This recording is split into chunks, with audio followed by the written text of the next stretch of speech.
अस्सलाम वालेकुम मोहतरम नाज़रीन, आज हम हाय मुख्तफ़ी पढ़ेंगे। यानी आवाज़ के लिहाज से ये है कि किस्में हैं।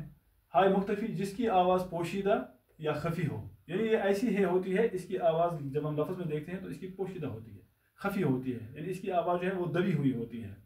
मिसाल देखिए आप, फसाना, साख्ता, न। अब इन अल्फाज में देखिए आप, हे जो है ये अपनी मुकम्मल आवाज़ नहीं दे रही है।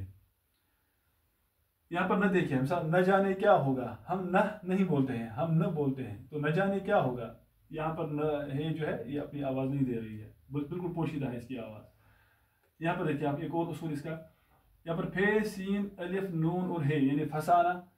अब क्या होता है, जहाँ पर ये वाली है इस्तेमाल की जाती है किसी लफ्ज़ में, जब ये होती है तो उससे पहले वाला जो हर्फ होता है, पहले वाला हर्फ, यानी यहाँ पर नून है, इसके ऊपर ज़बर होती है और वही आवाज़ यानी ज़बर ही की आवाज़ निकाली जाती है, हे की आवाज़ पोशीदा रखी जाती है। फसाना, साख्ता, तो ते की आवाज़ यहाँ पर ते के ऊपर ज़बर है और हे की आवाज़ नहीं निकल रही है।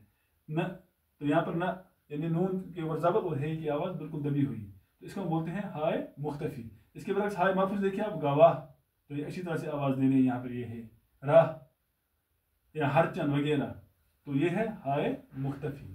अस्सलाम वालेकुम।